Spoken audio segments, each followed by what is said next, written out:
On that important day, I stood in front of my father's grave. My father had been the CEO of a major company, and after his death, my brother-in-law Kyle took over. He inherited the company and a huge fortune. In contrast, all I got was an old mini truck. Kyle, flaunting his good fortune, mockingly said, "With this, I've got the company and the entire estate in my grasp. That mini truck suits you." But to me, that mini truck was more than just a vehicle. I looked at it fondly, and when I started the engine, I noticed a destination already set on the navigation system. "What's this?" I wondered. With a firm yet gentle grip, I began to drive. My name is Jack Nicholson. I am a 44-year-old tutor. Now, I am standing before a large coffin where my father rests peacefully. My relationship with my father had always been very complicated. He built a construction company from scratch, but I chose a different path. I left home to become a teacher right after university, fulfilling a childhood dream. This decision led to many heated arguments, and for a long time, we barely spoke. But despite our disagreements, I never hated my father. I had my own dreams to follow, and I couldn't give them up to run the family business. Even though I felt a strong duty as the eldest son, guilt weighed on me for not meeting my father's expectations. This guilt kept me from visiting my parents' home. My mother relied on my sister, Lauren, to update my father about my life. Lauren and her husband would often send expensive gifts or arrange trips for my father's birthday or their anniversary, pretending they were from me. Each time, Lauren would encourage me, saying, "I wish you and Dad could talk directly. He's just trying to be strong." Deep down, he must be feeling lonely. I often thought about Lauren's words and would just shake my head. But one day, I got the sad news that my father had cancer. When I heard this, I quickly quit my job and went back to where my family lived. I realized that what really mattered was life itself, and the past arguments with my father seemed so small. I decided to move back to my hometown, teach at a local school, and take care of my sick father. At first, my father was shocked to see me return, but he eventually accepted it quietly. I didn't say much either. I just stayed by his side and took care of him, helping him whenever he needed it. He would thank me softly, and those words brought me some peace. Sadly, my father's fight with his illness ended. The last chapter of his life closed quietly with me, Lauren, and our mother by his side. We couldn't know what he was thinking in his last moments, but we hoped his soul was at peace. Even though we expected it, losing him deeply affected us all. My mother, Lauren, and even my young nephew, Peter, were all very sad and cried. The only one who didn't show any emotion was my brother-in-law, Kyle. During the funeral preparations, he coldly asked, "Did he finally die, huh?" Hearing that, I was proud of myself for staying calm and not reacting angrily to Kyle. Instead, I focused on planning my father's funeral. This kept me busy and helped distract me from the pain. I ignored Kyle's harsh words and made sure everything for the funeral was done right. Kyle and I had never gotten along well, and our relationship only got worse over time. But despite everything, I kept my focus during this tough time. I first met Kyle when he was a skilled worker at my father's company, and I really respected his skills. It felt like I had gained a real brother when Kyle married my sister, Lauren. He was 5 years older than me and seemed like a role model. Before they got married, I often asked him for advice on various problems, and he always listened with understanding. One of our big discussions was about whether I should join the family business.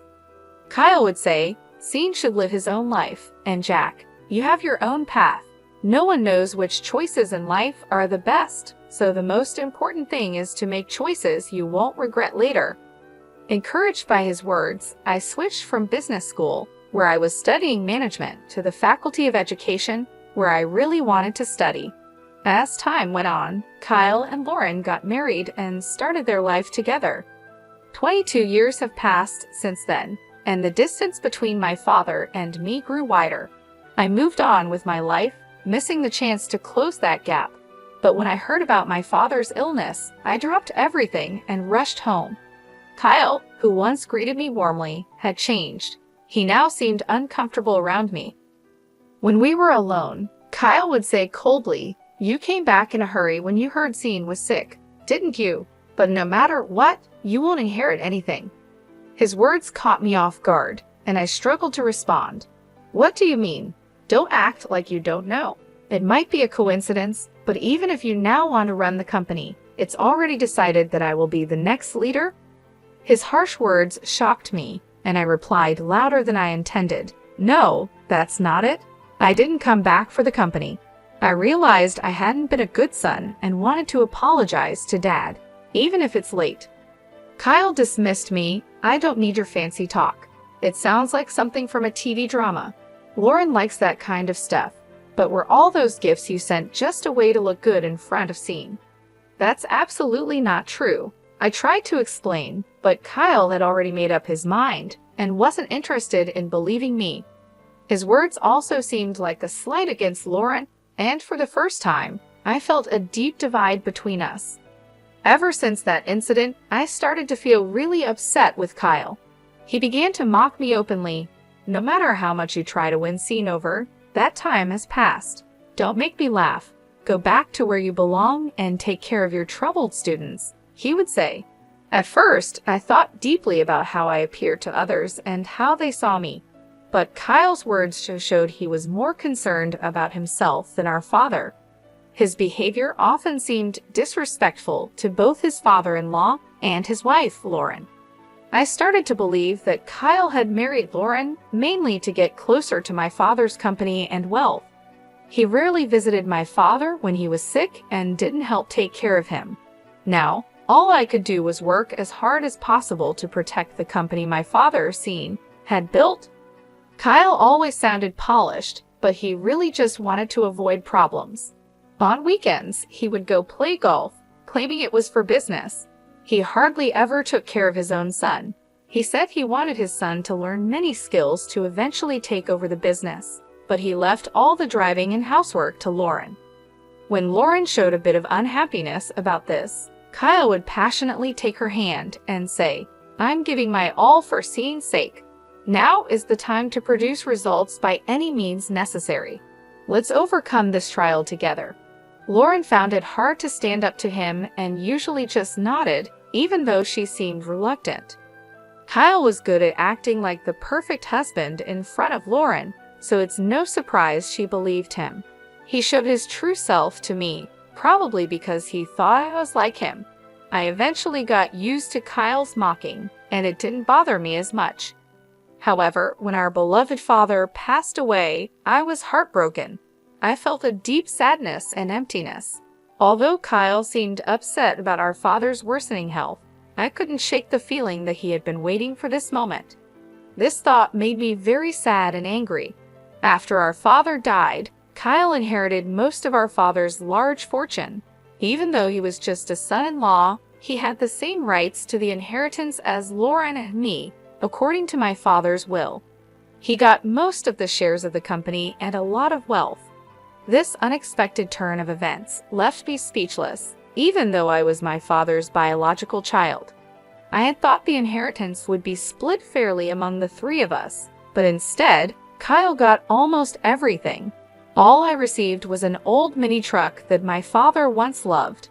In public, Kyle seemed surprised, but alone with me, he laughed and said, "You came all the way from the city to this small town, took care of Sean day and night, and all you got is this little truck, huh? What an ironic end. Now the company is mine, and you're left with just this mini truck as your inheritance. It's like a comedy." As he left the room with a smirk, I felt empty inside. Holding the mini truck keys tightly, the cold metal made me face the harsh reality. But my family tried to cheer me up. "Keep your head up. Sean had his reasons. He didn't mean to upset you. That truck was something Dad always loved. It was his favorite vehicle. He surely cared about you." Despite their kind words, I was too hurt to respond. I knew that what you inherit doesn't measure a father's love, but the fact that Kyle, who seemed to be waiting for my father to die, got almost everything, was deeply insulting. It wasn't about the money, it was the pain of seeing my father's hard work go to such a man. I felt powerless to change the situation. Clutching the truck key, I decided to take care of the mini truck, the only thing my father left me. It seemed to hold a deeper meaning. I hoped that cleaning the truck might help me sort out my feelings. I carefully washed the truck with a hose and then sat in the driver's seat, where my father used to sit. Starting the engine, I noticed something unusual on the navigation system. It was displaying a single thick blue route instead of just showing my location.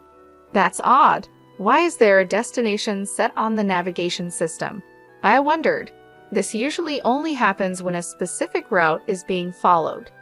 When I checked the destination on the screen, it showed only coordinates, not a specific place. It would take about an hour's drive. Wanting to go for a drive in the mini truck, I didn't think too much about it, put the truck in first gear, and left the house. An hour later, during a pleasant drive, I arrived at what seemed like a home. It was a surprise.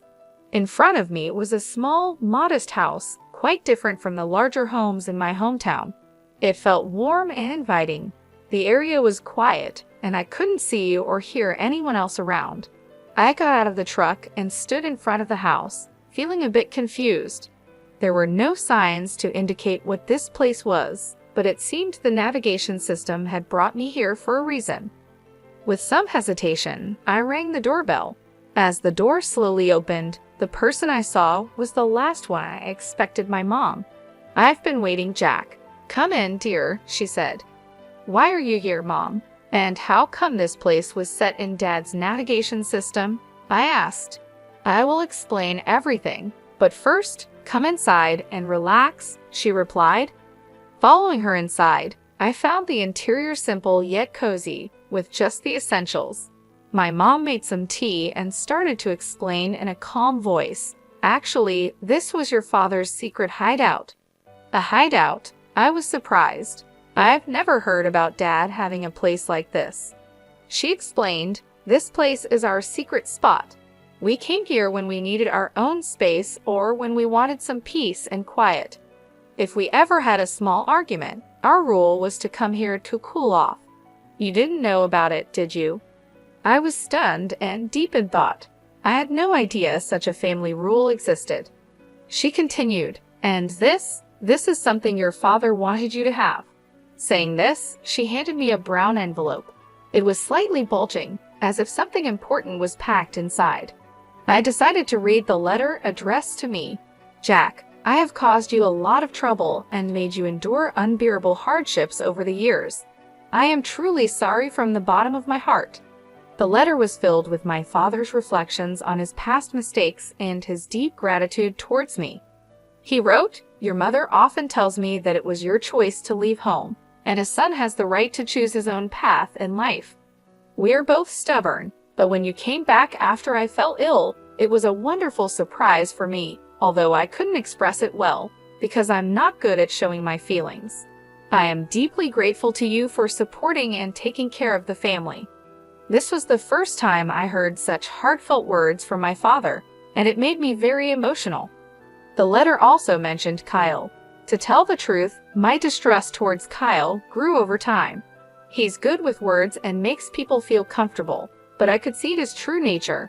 I suspected his sneaky behavior around the house was his way of trying to claim ownership. I was too tired from work and taking care of you all to notice his cunning actions. But now, knowing Kyle as I do, I believe these suspicions were correct. The letter continued, "I have no intention of giving the company to you, but if something unexpected happens, I have left a significant amount of money with your mother. This is to ensure that you and Lauren will not be in need. Please accept it." After finishing the letter, I looked up at my mother. She said nothing but looked at the brown envelope. I hesitantly reached for it and checked its contents, confirming everything was in my mother's name. She began to speak firmly. "If I transfer the accounts to you and Lauren's names, it would be considered a gift under tax laws. If it's mentioned in the will, Kyle might try to take it. Your father gave this money to me secretly while he was still alive to avoid Kyle's interference. Now, I want to give it to you and Lauren as a living gift." She explained this to me, but I was still trying to understand the full impact. The amount written in the account book she showed me was huge, unlike anything I could have imagined. I had never seen so much money before. It meant a lot to me that my dad had left this for me, not because of the amount, but because it showed he really cared about me, not just Kyle, who was seen as his successor. This touched me deeply. We didn't often share deep emotional words, but I knew he always cared deeply for us. I want everything I entrusted to your mother to be passed on to you as a thank you for all the gifts you've given me, and for that, I am truly grateful, he wrote. Before I knew it, tears were streaming down my face. I couldn't hold back my emotions. For a long time, I felt that my father never really understood me, but I was completely wrong. He always understood and valued me. That's probably why he trusted me with that old mini truck, knowing I would value it and use it well. Mom, I really wish I could have done more for Dad, I said, feeling deep regret. But my mother comforted me with a gentle smile. She seemed to understand the regret I felt, saying, "It's natural to think you could have done more when mourning a parent. But you brought your father great joy and gave him so much love. You were his greatest pride." Hearing her words made me cry again. They also inspired me to make a firm decision. I wouldn't let the company my father built fall into the hands of someone like Kyle, who had wished for his death. I had decided to quietly resist and make a careful plan without letting Kyle know I had acquired a significant fortune. The first step was to contact the corporate executives my father had trusted to build a foundation for their support. They agreed to help, supporting my desire to carry on my father's legacy. Their reactions made it clear that my father had never spoken poorly of me. Meanwhile, my mother and sister acted soothingly during the will reading, keeping Kyle's attention off me. They continued to act the same way in front of Kyle, which made him think he had succeeded and looked down on me with arrogance. Hey, do you, abandoned by your father and left a poor man, still intend to stay in this house? He taunted. I'm the new president now. Admit your defeat and go back home. Kyle would say these words dismissively, waving his hand as if he was shooing away a small fly. Since becoming CEO, Kyle's arrogant attitude created a tense atmosphere in the company. Despite his high position, he ignored his duties and became rude to his staff. This caused a lot of problems and many skilled employees left unhappy with his leadership. Kyle didn't question his approach and remained overly confident. Those who can't grasp my superior vision might as well quit immediately, he would say in public, making decisions without listening to anyone else. As problems in the company increased, Kyle enjoyed spending money and living lavishly, while his passion for the business seemed to disappear. When I first met him, he seemed like a great person. He was skilled and even my dad liked him. How had he changed so much? She cried every night, hiding her tears from the children. I couldn't just watch the company fall apart. I was quietly planning my next move. The day came when I acted. I left home early and waited at the office for Kyle. When he walked into the president's office, he was shocked to see me sitting there. What the hell are you doing? Why are you sitting there? Get this person out of here, he demanded. The one who should be leaving is you, I replied calmly. What are you talking about? Have you lost your mind? Kyle looked at me as if I was an annoying insect. Using the assets our father left us, I had bought the majority of the company's shares. An extraordinary general meeting of shareholders was held, and you were officially removed as president. Kyle, I'm sorry to say, but you are no longer the president of this company. Wait just a minute, he stammered, confused and repeating words that made no sense. Don't you understand? I now control 2/3 of this company's shares. You thought the inheritance was just an old mini truck, but that truck turned into money in an unexpected way. Kyle tried to dig into details about the hideaway, but I avoided his questions and changed the subject, which only made him more upset. The game is over. Leave this place immediately, I told him calmly and handed him several documents. As Kyle looked through them, his face went white. What is this? He asked. These are the minutes from the extraordinary general meeting of shareholders, and this other document is your dismissal notice, I explained. Kyle became very angry, crumpled the papers in his hands, and shouted, "You think this will hold up? I'll take legal action." "Go ahead with legal action. We have good reasons for our actions," I responded calmly.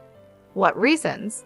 You've just been after the old man's wealth and this company from the start." "It's nothing but jealousy," Kyle accused.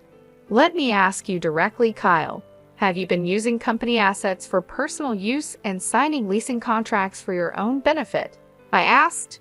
"What if I have? What's it to you?" Kyle replied, his face turning pale with shock. "How did you know about that?" he stammered as I listed his misconduct, like taking home computers and other appliances meant for company use. "There's more. Computers and TVs that should be at the office are at your house, being used for personal things. Isn't that enough reason to act?" I pressed on. Struggling to respond, Kyle frantically tried to defend himself. "Why? How do you know about that?" he asked, his lips trembling. I kept my gaze fixed on him and continued, "You should have been more aware of your responsibilities. Did you become complacent when you thought you controlled everything?" I had been gathering information about Kyle's actions from the company's executives. After our father passed away, Kyle became more arrogant. He used to at least pretend to respect others, but as president, he began to shift his work onto others and even fell asleep in his office. This attitude caused many loyal employees who respected my father to leave, frustrated by his behavior. Kyle, upset by the situation, doubted my ability to manage, emphasizing that it was impossible for me to fulfill the role of a manager. I had never worked a day in this company. Think about it, how can someone with no experience in running a company become president? It's impossible to trust management to someone like you, Kyle argued. "You're absolutely right," I agreed. "I have no intention of becoming the president of this company. My sitting in this chair is just a symbolic message to you. In fact, a new president has already been elected by a different board of directors and is already carrying out their duties." Kyle was stunned. He stood there with his mouth open and his eyes wide, shocked by the turn of events. He'd have been sure that I was after the presidency and had schemed to replace him. As I've said many times, I'm not after the president's position. My only goal is to honor my father and protect the company he spent his life building, I explained. "Who would believe such fancy talk?" Kyle retorted. He thought I only cared about the wealth and status that came from our father, not his true worth. After my reply, Kyle trembled with anger for a moment, but then composed himself. "Do you think this is over and you can just enjoy it?" he scoffed, and then stormed out of the president's office. That night, something unexpected happened. Lauren threw divorce papers at Kyle, ending their marriage. This was a result of his misconduct at the company and his eventual firing. The new president was chosen from among the directors who respected my father and were determined to protect what he built. I felt the company should be led by someone who would continue my father's legacy, a sentiment my mother and sister supported. As I coordinated Kyle's dismissal with the lawyers, Lauren was preparing for the divorce. On the day she mentioned divorce, her hurt voice filled the house with a heavy atmosphere. "Why do you turn away from me now? Is it because I've lost the title of president and you've lost interest in me?" Kyle asked. Maintaining her calm but firm, Lauren replied, "There's no point in talking about betrayal. You were the one who betrayed our relationship from the start. Your love was not for me but for the title of the president's daughter. You neglected our home, didn't help raise our children, showed no respect to our sick father, and in the end, you tried to take everything from our father for yourself. Now it's time for you to face the consequences." Kyle had no response to Lauren's words. She had endured a lot, worrying about her children's futures and the fate of the company. But thankfully, the inheritance from our father gave her a solid financial base to raise her children after the divorce. We planned to live a peaceful life away from conflict with our mother and sister. Our only concern was the possibility of retaliation from Kyle, but he was now out of funds. He had lost a lot of money to an investment scam and was even in debt. This scam involved a man pretending to be from a brokerage firm who was actually a fraudster. Kyle, swayed by convincing words, lost a significant amount. This situation shows how people can exploit those who suddenly have a lot of money. Now, Kyle was suffering the financial consequences of his actions. Meanwhile, I spent fulfilling days taking care of my mother. I enjoyed a peaceful, comfortable life, continuing my work at the tutoring school. My mother and I also took great joy in caring for my nephew Peter, who was very fond of us. His presence added happiness to our daily lives. When I grow up, I'm going to be a president like Grandpa, Peter declared, his words filled with the innocence of childhood dreams. This brought smiles to our faces and even made my mother tear up with emotion. Lauren and I exchanged knowing looks, our smiles reflecting warmth and understanding. You might say that now, but I wouldn't be surprised if you want to become a teacher when you're in college. I teased him gently, reflecting on similar past statements, which made everyone laugh. But I'm not very good at studying, so maybe I won't make a good teacher, he said seriously, furrowing his brow. His earnestness made this even more endearing and prompted more laughter, this time filled with affection. In that moment, filled with an overwhelming sense of happiness, we realized we were truly living in the present, enjoying our family unity and ready to face